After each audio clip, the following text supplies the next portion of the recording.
Capítulo 7. Bajo el peso de la fatalidad. Cuando el tronco se dio vuelta y Naila desapareció debajo del agua, Ladaj, el jefe, quedó esperando completamente confiada. Ni la creciente ni la correntada podía aturdir a un dayak que se hallara en medio del río. Podían constituir un peligro para los botes, pero nunca para la gente, cuando el embarcadero estaba tan cercano y el agua llena de canoas. A cada instante el jefe esperaba ver aparecer a su hija en la superficie del río. Se apartó del tronco y miró, ampliando continuamente su campo de observación, pues la corriente, en su rápida marcha, lo estaba llevando río abajo. Entonces volvió la espalda al árbol, abandonó su canoa y se zambulló con el río. El gran tronco se balanceó en la corriente enfurecida y desapareció tras la curva situada debajo de la gran casa de Ladaj. Después de algunos minutos angustiosos, Ladaj elevó un gran clamor. Nadó hacia un lado y hacia otro con desesperación frenética, pero toda su búsqueda resultó infructuosa. Estaba cerrando la noche y no había luna. Todos los hombres más fuertes de la aldea se arrojaron al agua a la vez que las mujeres dejaban oír sus lamentos en el embarcadero. La madre de Naila soltó a su propia canoa y llamó a su hija con gritos desgarradores, mientras remaba hacia uno y otro lado en la densa oscuridad. Todo fue en vano. Uno por uno fueron regresando al embarcadero. Hubo quienes lograron capturar la canoa del jefe y llevarla hasta la orilla, pero nadie encontró a Naila. Las tinieblas se habían ausentado en el embarcadero. Las mujeres subieron la escalera de troncos seguidas por los hombres y todos entraron en la casa grande. Ladaj, el jefe, fue el último en subir. Permaneció durante largo rato sobre el oscilante embarcadero contemplando el remolino formado en la creciente corriente. Parecía imposible que Naila pudiera haber sido arrastrada por la avenida de las aguas torrentosas. Seguramente el cocodrilo blanco debía de haber estado observando y esperando por allí, y se la había llevado. Cuanto más pensaba en ello, tanto más se convencía. El espíritu de la joven Kayan se había vengado, del modo más cruel. Sintiéndose dolorosamente miserable, el jefe Ladaj ascendió la escalera y entró en su casa. Toda su gente se había reunido en la galería abierta. Las mujeres trajeron lámparas de aceite que colocaron sobre el piso. Los hombres se sentaron de la manera en que acostumbraban a hacer cuando se reunían para comentar todos los acontecimientos, tanto buenos como malos. Comenzaron a conversar mientras las mujeres lloraban quedamente tras de ellos. «Ya lo ven», comenzó Malik. «Es precisamente así como les he dicho. Ha regresado el espíritu de la joven Kayan y se ha devorado a la hija del jefe». «No es posible que se haya ahogado», intervino uno de los aldeanos. Naila sabía nadar como un pez y su padre estaba junto a ella. «Este puede ser nuestro castigo por haber permitido que viniera Puyi, ese maestro, e hiciera sus encantamientos en nuestra aldea. No debemos olvidar eso», arriesgó otro hombre. «Puyi, el maestro, vino el otro día de la fiesta como ustedes recuerdan. Él fue quien preparó el remedio para la herida de Sawa. Él nos libró de un gran bochorno y quizás de muchos problemas», gimió Ladaj. «Supongo que desearás que ese maestro vuelva para decirnos qué debemos hacer para quitarle tu hija al cocodrilo», dijo Malik lanzando sobre el jefe una mirada fulminante. «Sí, exactamente eso es lo que estoy pensando», respondió el jefe Ladaj. «Mañana por la mañana, 2 de ustedes remontarán al río en una canoa hasta la aldea de Sidan y traerán consigo a Puyi. Él no podrá sacar a mi hija de la boca del cocodrilo, pero quizá pueda decirnos qué hemos de hacer con ese animal». Ladaj prestó atención al angustioso lamento que provenía de su habitación y sintió su propio corazón transido de dolor. Esa noche nadie durmió en la aldea. El estrépito de los tambores y de los gongs ensordecía a todos, y entre cada golpe se esparcían por el aire caliente y húmedo los lamentos de los aldeanos. Una mujer corría desde un extremo hasta el otro de la gran casa como si hubiera perdido el juicio. Su cabello se agitaba a sus espaldas, y con cada brinco profería un lamento totalmente desproporcionado con su estatura y su edad. Se trataba de la anciana madre de Malik, dirigente de los lamentos y princesa del llanto. La gente enviaba a buscarla en toda ocasión aflictiva acaecida en las aldeas del río, pues la naturaleza la había dotado de la capacidad de gemir y chillar como ninguna otra persona de los alrededores. Ninguna procesión fúnebre que se dirigiera río arriba dejaba de contar con su presencia. Se sentaba siempre en la canoa que presidía la procesión, y el eco de las riberas del río magnificaba sus gritos aterradores. Ahora, en el frenesí de la ira y del dolor, gritaba al río, a las montañas y al cielo que Naila, la hija del jefe, había muerto llevada por los espíritus del río. La Dag, el jefe, no pudo descansar ni consolar a su esposa. La pobre mujer se mesaba los cabellos y se balanceaba hacia atrás y adelante, abandonada a su desenfrenada y terrible aflicción. La débil lámpara de aceite esparcía su pobre luz en la habitación interior de la gran casa. La Dag echó una mirada sobre la estera en la cual Naila, su hija, había dormido durante toda su vida. Ahora estaba vacía. Afuera, el río corría rugiendo en medio de las tinieblas. Pensó en la gran fiesta de los espíritus y recordó cuán bella había estado Naila, adornada con todas las joyas de su madre, mientras servía vino a los jefes. Pensó en todo el tiempo que había dedicado para preparar la fiesta, en todo el trabajo que les había costado y la cantidad de arroz que les había insumido, y sin embargo no había sido suficiente. Los espíritus todavía seguían airados. En toda su vida, el jefe la Dag jamás había sentido tan impotente. Sí, no le quedaba otro recurso que ir a buscar a Puyi. Debía enviar a 2 de sus hombres bien temprano a la mañana para que lo trajeran. Malik se opondría, pero él no era el jefe. Él, la Dag, tenía el poder en sus manos. Precisamente antes del amanecer cesaron los lamentos y los tambores quedaron acallados. La Dag durmió durante un corto periodo, pero ya estaba en pie con los primeros rayos del sol y se dirigía a la orilla del río. Durante la noche había caído una lluvia suave, pero el río igualmente estaba volviendo a su nivel normal.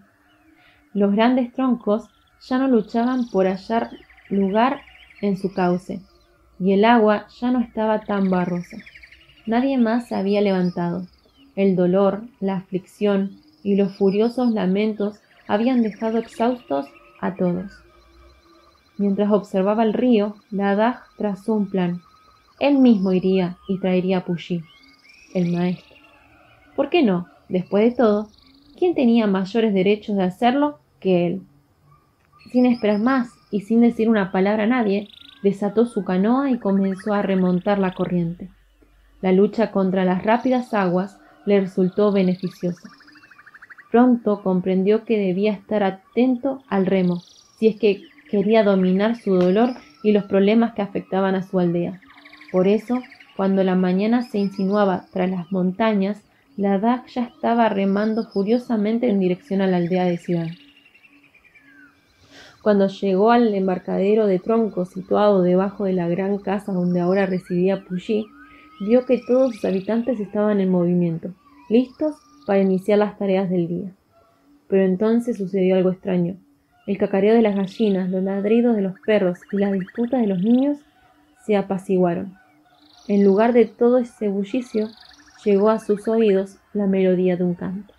Sin esperar, la Dag amarró su bote al embarcadero y subió corriendo a la escalera de troncos hasta que su cabeza llegó al nivel del piso y pudo mirar hacia la galería interior de la gran casa. Allí, bajo el abrigo del amplio alero, se habían reunido todos los aldeanos y cantaban un hermoso canto. Puyi estaba de pie frente a ellos y agitaba sus brazos mientras los dirigía en el canto con su voz clara y dulce, y con una sonrisa en sus labios. Todos los que estaban sentados parecían felices. El jefe Ladaj se detuvo por unos instantes, mientras observaba y escuchaba. Luego entró en la galería. Puyi se volvió y lo vio. Inmediatamente cesó el canto. El maestro se acercó para recibirlo. «Entra, entra. Sabemos qué es lo que te trae por aquí. Hemos oído los tambores de tu aldea y estamos listos para ir hacia allá». Ladaj se sentó entonces en el círculo y refirió de qué manera su hija había sido llevada por el cocodrilo espíritu. El cocodrilo blanco en el cual habitaba el vengativo espíritu de la joven Kayan, esperando castigar a quienes lo habían maltratado. La gente de la aldea de Sidán se compadeció en Ladaj, pues también ellos habían perdido algunos familiares, devorados por cocodrilos en años anteriores. Sabían de su sufrimiento. Las mujeres se lamentaban y los hombres se reunieron a su alrededor dirigiéndole palabras compasivas. Puyi entró en su habitación y salió trayendo su remo corto y un paquete con sus escasas pertenencias. «Estoy listo», dijo. «Salgamos». «¿Viajaré en mi bote?», le preguntó Ladaj en el embarcadero. «No, entra en el mío», dijo el jefe. «Deseo conversar contigo y quiero que te quedes algunos días con nosotros. Ya nos encargaremos de traerte de regreso a la aldea de Sidán». Tanto Puyi como Ladaj remaban furiosamente, de modo que el bote se deslizaba por el agua con pasmosa velocidad. Ninguno de los dos habló mucho. Ambos estaban demasiado ocupados en la conducción del bote a través de la rápida corriente.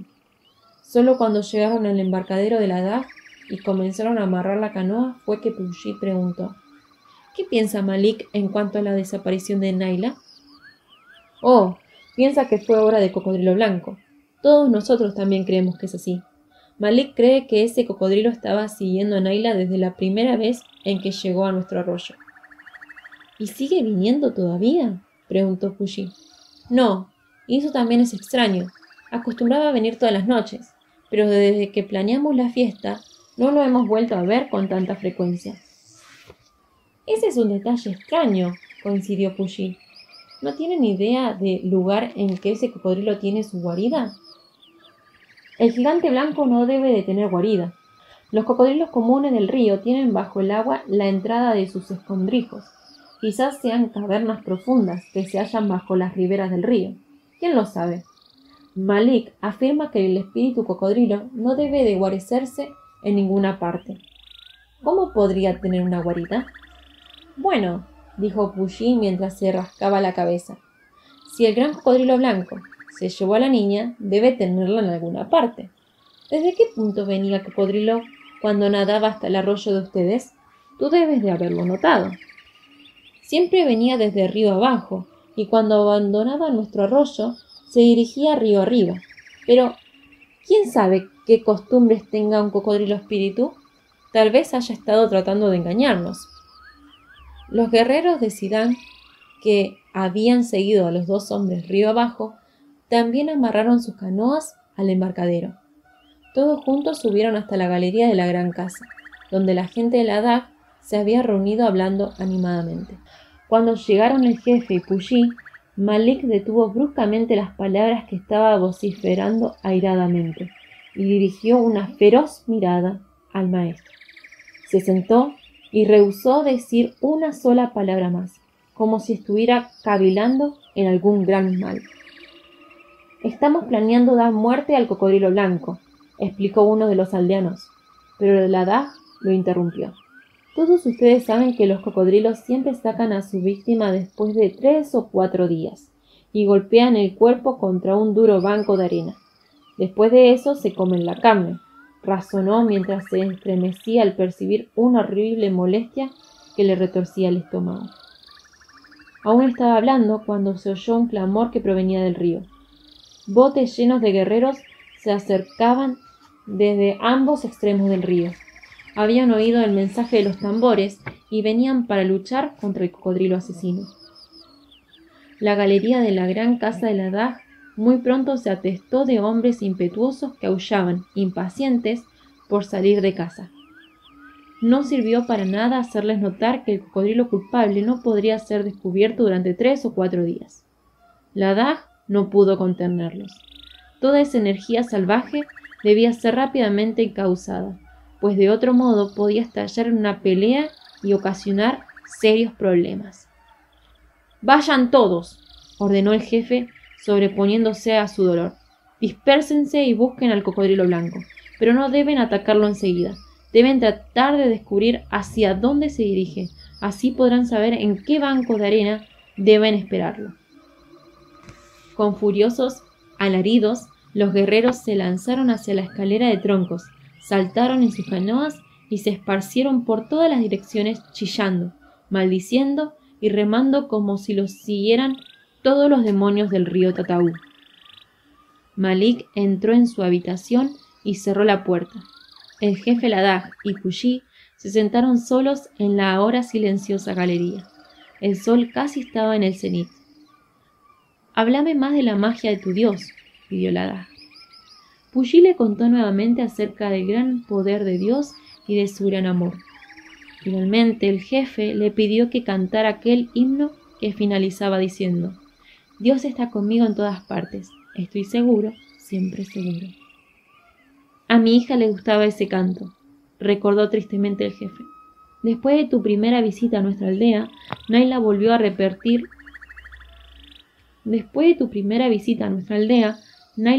repetirlo varias veces. ¿Qué significa?». «Significa que Dios siempre está a nuestro lado y que nunca debemos tener temor». «¿Te parece que no hay motivo para temer cuando un cocodrilo se apodera de una niña?», preguntó Ladag. «La vida que vivimos aquí y ahora debe acabar en algún momento, ¿no es verdad?», reflexionó el maestro dirigiendo al jefe una mirada bondadosa. «Sí, es cierto», admitió Ladag. «Pero tenemos otra vida, una vida que nos da Dios y que nada puede arrebatárnosla. Esa vida es la más importante. Todos los que aman a Dios y creen en Él tendrán esa vida que no tiene fin. Todo lo que nos sucede se debe a que Dios lo permite. Nuestras vidas están seguras en sus manos». «Ven», le dijo el jefe poniéndose de pie. «Ven, deseo que le expliques a la madre de Naila todo lo que me has dicho a mí». Sin decir nada más, Ladag condujo a Puyi hasta su habitación de la casa grande.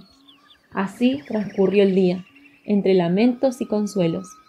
Cuando comenzó a soplar una fresca y reconfortante brisa, el jefe Ladag colocó una de sus manos sobre el hombro del maestro y dijo: «Hay consuelo en mi corazón. La magia de Dios es buena».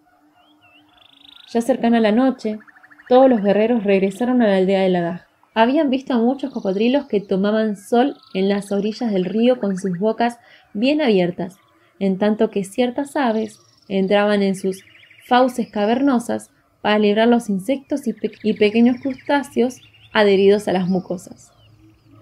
Sí, habían visto docenas de cocodrilos, pero no al monstruo blanco. Todos esos hombres estaban cansados y dispuestos a sentarse con el fin de prestar atención a las palabras de Puyi. «Gente de la aldea de Ladag y ustedes, hombres de las grandes casas del río, les traigo un mensaje del Dios que hizo todas las cosas, del Dios que también hizo los cocodrilos y que puede dirigirlos hasta que hagan aquello que Él desea. Ese Dios puede evitar que los cocodrilos hagan aquello que no deben hacer». Malik salió de su habitación y ocupó su sitio en el círculo. Su lapidaria mirada se fijó en el maestro, luego en el jefe Ladag y finalmente en los integrantes del círculo, pero a pesar de ello no pronunció palabra. «Así como ustedes, yo también creo que el cocodrilo blanco se llevó a la hija del jefe», siguió diciendo Puyi. «Debemos seguir la búsqueda hasta que la encontremos. Debemos acabar con ese asesino. Y si se ha comido a la niña, también llegaremos a saberlo». El jefe sabía que Puyi estaba diciendo la verdad, pues toda vez que los Dayaks habían matado un cocodrilo que había devorado a algún ser humano, hallaron brazaletes, aros de metal o collares en el estómago del saurío. En cierta oportunidad, hasta encontraron un trozo de pesada cadena. «No teman, amigos míos», animó Puyi. «El Dios que nos creó, permite que perdamos a nuestros amados, pero también tiene poder para llenar nuestro corazón de consuelo. Si creemos en Él, tendremos paz. Todos los hombres que estaban sentados en círculo permanecieron callados. El jefe había apoyado la cabeza en sus manos. En ese momento, a todos los que estaban en la galería les llamó la atención el suave rumor de un chapoteo que provenía del río. Malik saltó sobre sus pies y corrió hasta la baranda de la galería. ¡Miren!, señaló. El cocodrilo blanco ha vuelto a nuestro arroyo esta tarde y ahora regresa nuevamente al río. Mientras ustedes han estado sentados como tontos atendiendo la melosa charla de este maestro, el cocodrilo ha escapado. Entonces todos se levantaron y corrieron para ver. Notaron la forma enorme del gigante blanco que surcaba las olas, río abajo, más allá de la aldea.